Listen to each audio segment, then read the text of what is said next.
সংযুক্ত আরব আমিরাতে সাকিবের এই পরিশ্রমের ছবিগুলো এতদিনে সোশ্যাল মিডিয়ায় ছড়িয়ে পড়েছে, আপনার চোখে হয়তো পড়েছে এবং সাথে যুক্ত হয়েছে একটা প্রশ্ন, কোন টুর্নামেন্ট বা কিসের জন্য সাকিবের এই প্রস্তুতি, নাকি সাধারণ কোনো প্রস্তুতি? সেটা হওয়ার কথা না।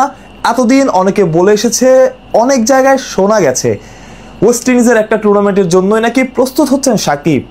তবে সেটা শুধুমাত্র অনুমান নির্ভর ছিল, সেটা প্রমাণ হয়ে গেল।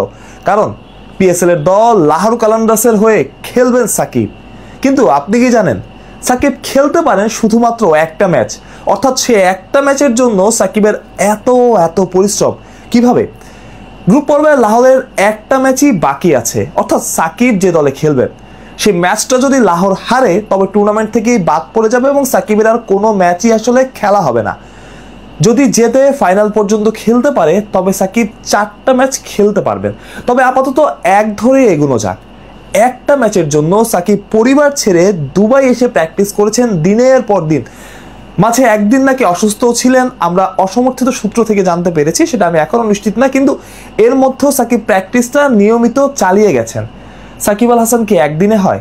সাকিব আল হাসান বাংলাদেশের হয়ে আর কখনো খেলতে পারবেন কিনা সেটা নিশ্চিত না, কখনো খেলবেন কিনা সে নিয়ে আদৌ কোনো খবর নাই। কিন্তু সাকিব নিজের কাজটা করে গেছেন, নিজের খেলাটার প্রতি তার ডেডিকেশন, ভালোবাসা, এই সব কিছুই বোধহয় সাকিবকে আজকের সাকিব করে তুলেছে। আমরা সবসময় একটা কথা বলি, বাংলাদেশ ক্রিকেট বোর্ড, ম্যানেজমেন্ট কিংবা কোচরা কেন আরেকটা সাকিব তৈরি করতে পারেন না? কিন্তু দোষটা কি শুধুই তাদের?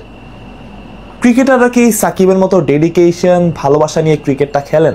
তার পেশার প্রতি কি ওই ভালোবাসাটা আছে যেটা সাকিবের ছিল? সব ক্রিকেটারে যারা সাকিব হতে চান, যাদের সাকিব হওয়ার মতো ক্যালিবার আছে, শুধুমাত্র প্রতিভা দিয়ে কি আসলে সাকিব হওয়া সম্ভব না? এই রকম ডেডিকেশন আসলে এই বয়সে এসে খেলার জন্য, খেলার প্রতি, নিজের প্রতি, এটা আসলে সবার মধ্যে থাকে না। তাই সবাই আসলে সাকিব আল হাসান হন না।